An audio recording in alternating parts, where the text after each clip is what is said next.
D.C. We have virtually no crime in D.C. right now, and we're going to keep it that way. It's our nation's capital. We're going to keep it that way, or we're going to federalize it if we had to, but we don't have to anymore because it's in such great shape. This task force will be a replica of our extraordinarily successful efforts here, and you'll see it's a lot of the same thing, although the numbers here are really something. They're really bad. Now, we did send FBI in about 4 months ago to work, and it brought some of the numbers down, and they did a great job, but we're sending in the big force now. We also sent them into Chicago on a sort of a moderate basis, and we brought down crime a little bit in Chicago, but we're now going to bring it down very big. We're going to be doing Chicago probably next. I was with a great businessman, a man who is involved in all cities through his business. And I say, who do you think should be next after Memphis? And he said, sir, you've got to save Chicago. We're going to wait a little while. But he said, you got to save Chicago. You can't let it go. And this is a very prominent man that everybody knows in this room. Another man in Memphis was saying, Bill, he was saying, very interesting, he's on the board of FedEx.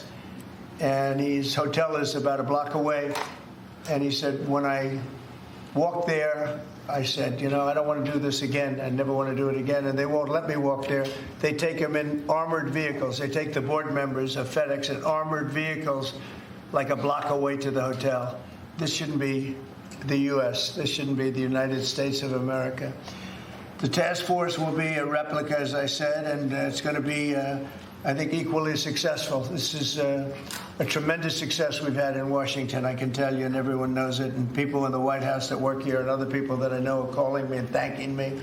They're going out to dinners. They're doing things that they haven't done in years.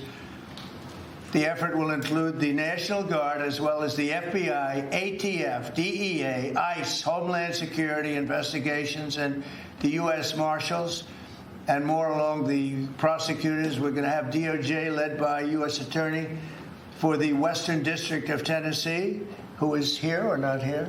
Who's that person here? That person is going to be very busy. So we're going to have U.S. Attorney for the Western District of Tennessee, and most importantly, Pam Bondi's here. She's heading it up, and she's doing an unbelievable job in every respect beyond this. So also worked with some of the members of the team right here on D.C., and we're very proud of that effort. We essentially had the crime down to a very low rate in 12 days, and within another 10 days after that, it was so incredible. And it continues at that level, and we're going to continue. We have to because it's our capital.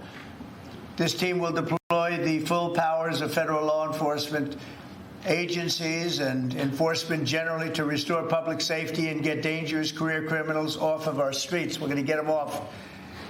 In 2024, Memphis had the highest violent crime rate, the highest property crime rate, and the third highest murder rate of any city in the nation. Other than that, they're doing quite well, thank you. A person is 4 times more likely to be murdered in Memphis, Tennessee today than in Mexico City. It's been, and you know Mexico City is not a cakewalk. It's been overrun with carjackings, robberies, shootings, and killings. There were 249 murders, 429 rapes, 5,616 burglaries, and 12,522 violent assaults in just the last little while in 2024 and in pieces of 2025, where it's actually gotten worse until recently when we sent the FBI down to see what the hell is going on. Last month, a vicious thug carjacked an elderly woman parked at the movie theater, dragged her out of the car, and body slammed her into the pavement, where she is still trying to recover. Probably won't be successful. So we're not going to allow this kind of savagery to destroy our society anymore. We're stopping it. We're doing it one by one. We have time, but we want to go quickly. We don't want to lose Chicago. We're going to lose Chicago. We're going to lose places like you go to St. Louis. St. Louis. We're going to lose St. Louis. We're not going to lose. We want to save these places. You're going to lose them. It was the way the man said it. He was a very high-quality man. I said, who would you do next? He said, sir, do Chicago. You don't want to lose Chicago. We're not going to lose Chicago. So we're going to have to go very big, and we're going to go probably, we're thinking about it for next, Pam, we were going to hold it off. We were going to do some of the smaller ones. And the truth is, our people are so good. Gaddy, you're doing a great job wherever you may be. We're doing so good that I don't think we need too much practice, right? But we got to go and save our big cities, our great cities. Chicago's a great city, and we're going to make it great again very soon. And I think we can do that. Despite the tremendous size, I think we can do a real job, and we're going to give you the resources that you need. So with that, I'd like to just end by saying we're going to make Memphis safe again, and I'd like to ask Governor Bill Lee to say a few words, and then Pam can talk, and anybody else you'd like to talk to. We'll go through the whole list. We have all day long if we have to, because this is a very important thing. We have to save our country from violent crime. So, Bill? Yes, please, sir. please. Mr. President, first of all, thank you. Thank you. Thank you for your commitment for federal resources to the great city of Memphis. And it is a great city, and it has a great history and a great legacy. And we are very hopeful and excited about the prospect of moving that city forward. I've been in office 7 years. I'm tired of crime holding the great city of Memphis back.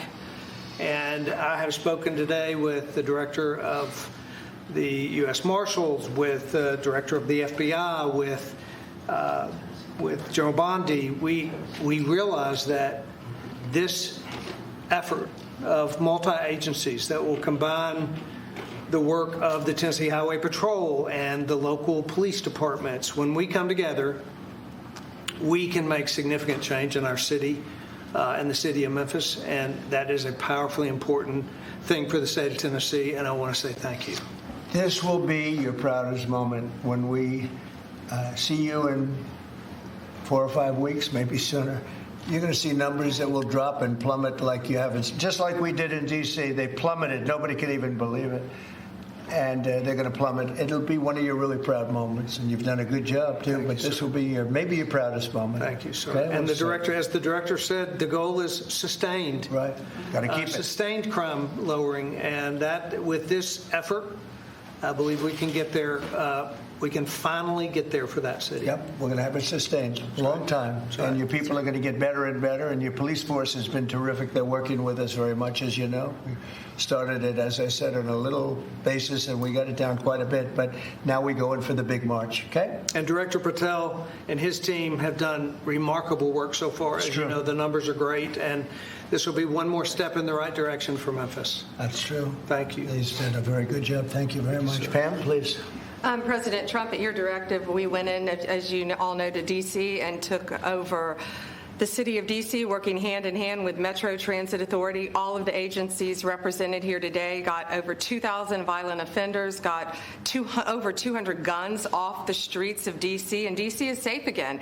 And now, Governor, working with you and working with our 2 U.S. senators and all of our agencies working hand in hand, we're going to do everything we can to make Memphis safe again. That was President Trump's directive to us, and it's easy to do when you're working with such great leaders. And Secretary Noem, you have been instrumental in this, and Director Patel has already been into Memphis and gotten so many violent offenders and guns off the street, and that's what started it.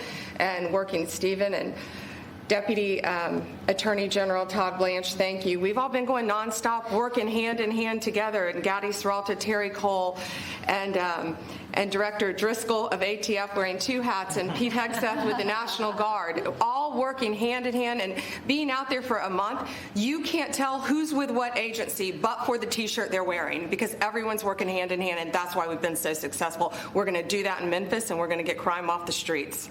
That's great. Thank you, Pam. Great Thanks, job. President. Christy, go ahead. Mr. President, Memphis has a high number of trafficking, significant human traffickers, child exploitation, drug trafficking. The local gangs there are extremely dangerous, and I'm so excited that you're going in there to work with not just the governor and willing local leaders, but also our attorney general and all the leaders that are standing here today to help protect our children. So what's going to change dramatically is the families' lives that live there, and it's only going to happen because of you, because you're coming in. What has started there, you're going to put on steroids. The networks that you're going to uncover across this country, because of the work that's going to happen in Memphis, we're going to see every city get safer, because we're going to see those ties to other criminals that we're going to get out of the country. So we're a nation of laws. And sir, thank you for caring about every single city. Thank you, Christy. Really nice. And what makes it to me so exciting is the success we had here so quickly. And, you know, we've taken close to 1,500 people out of D.C., but when I saw the result happen so quickly and so many people are so thankful, and people that you pass them every day